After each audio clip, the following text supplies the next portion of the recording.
hoje, segunda-feira, 10 de outubro, é Dia Mundial da Saúde Mental.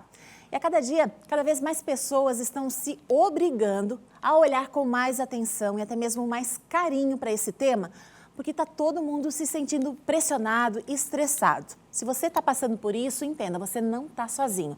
Agora, se para os adultos isso já é difícil, imagine para crianças e adolescentes lidarem com as emoções. E agora, como administrar tudo isso em família? Como educar filhos emocionalmente saudáveis? Ainda mais com tantos estímulos perturbadores que as crianças têm acesso. Para falar sobre esse tema, nós recebemos a terapeuta integrativa e educadora emocional, Andréia Monteiro. Boa tarde, bem-vinda, Andréia. Obrigada, Kelvin. Obrigada por essa oportunidade de estar aqui hoje. E é um dia muito oportuno para a gente falar sobre esse tema, né? Bastante oportuno. Hoje, 10 de outubro, a Organização Mundial de Saúde colocou como Dia Mundial da Saúde Mental e se faz necessário a gente falar cada vez mais sobre esse tema. Agora, saúde mental dos adultos, a gente sabe que é um universo, né, grande, profundo, que daria vários programas. Saúde emocional das crianças, também várias questões. Agora, quando junta isso em família, às vezes, cada vez mais famílias têm dificuldade para lidar, né, com isso.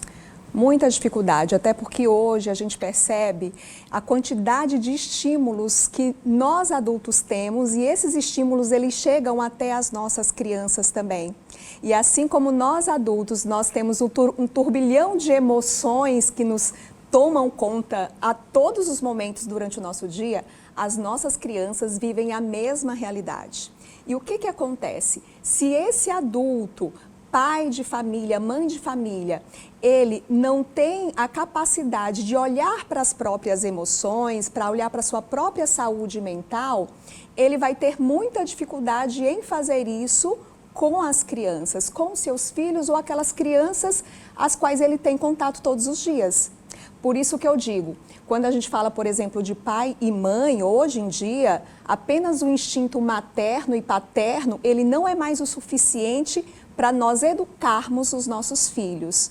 Então, sim, a gente precisa se preparar, a gente precisa estudar, aprender mais, para que a gente possa orientar e direcionar os nossos filhos da forma mais assertiva possível. E quando você fala em instinto, não é só aqueles, eu conheço meu filho, eu sei a educação que eu dei. Isso é importante? É, mas estar atento aos sinais. E os sinais, eles são muito sutis, nem sempre são aquela revolta, o bater porta, a rebeldia. E a gente trouxe um exemplo até sugerido pela Andréia, e eu vou pedir para a produção colocar imagens de um desenho. Dá só uma olhada se você aí, adulto, pai, mãe, já viu esse jogo. Olha só, é um joguinho aparentemente inofensivo, tá? Esse é um palhacinho que está percorrendo esses corredores. Temos imagens também do palhacinho, de qual é a... Olha só, essa é a aparência dele. André, fala pra gente um pouquinho, então, do que tem por trás desse joguinho aparentemente inofensivo e mais, digo mais, né, que está sendo tema de festa infantil. Esse é apenas um exemplo, né, Keltrin, de diversos estímulos que as nossas crianças recebem hoje. Esse, por exemplo, é um jogo adulto, é um jogo de terror adulto, mas que ele se passa numa fábrica de brinquedos. Então, todo o cenário é colorido e isso quer dizer o quê? Quer dizer que atrai a atenção das nossas crianças. Esse boneco, por exemplo, chamado de Huggy Wuggy, ele está sendo comercializado em lojas de brinquedos como um brinquedo, né, oferecendo para a criança esse estímulo para que ela tenha dentro de casa. Se o adulto não está atento, acompanhando essa criança no que ela está consumindo na internet, por exemplo, esse adulto pode buscar referências perturbadoras para trazer, para oferecer para essa criança, que já é tão vulnerável. Por quê? Porque a criança ela está desenvolvendo as suas habilidades, tanto cognitivas quanto emocionais. Então, ela precisa receber os estímulos certos para que ela possa se desenvolver da melhor forma possível, né, trabalhando o seu bem-estar e a sua qualidade de vida. A gente sempre procura falar com até um certo cuidado, porque eu sou mãe também e errei muitas vezes, e a gente só percebe o erro depois que ele acontece, né, no sentido de dar o celular para acalmar, para se tornar ali a babá da criança. E aí, quando o adulto percebe, também se distrai daquilo que a criança está vendo, né? Então, assim, falar de saúde mental é falar de uma presença de qualidade também. De uma presença de qualidade. Quando a gente fala qualidade, é justamente essa palavra. Porque alguns pais se sentem até culpados pelo fato de não ter tanto tempo, ou seja, quantidade para oferecer aos seus filhos. Mas o que conta na realidade é essa qualidade de quando você está presente com ele. E quando a gente fala desses estímulos saudáveis a serem oferecidos, é óbvio que nós não conseguimos estar 24 horas por dia com os nossos filhos.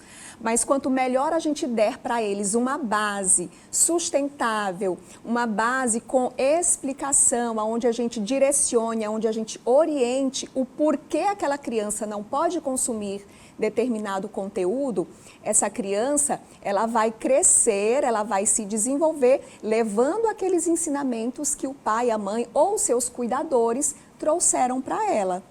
E é óbvio que outra coisa que eu falo, Keltrin, é que assim, nós não temos como isolar os nossos filhos do mundo que nós vivemos. Isso é impossível. Então, a gente não tem como a gente afastá-los de todos esses estímulos que eles recebem. Mas uma coisa que a gente tem que ter muito claro é que os nossos filhos, eles estão no mundo, ou seja, eles estão aqui para viver as experiências, sim, que são oferecidas. Mas eles não podem ser do mundo, ou seja, a gente não pode permitir que os nossos filhos se percam diante de tantos estímulos perturbadores que hoje nós temos acesso tão facilmente. E são esses estímulos perturbadores que vão afetar a saúde mental das nossas crianças. E como o pai que está com essa dificuldade de restabelecer esse vínculo, né? Porque realmente, eu acredito fielmente que esse vínculo ali até os 7 anos, ele é fundamental. Se desenvolve até ali, depois fica mais fácil administrar, né?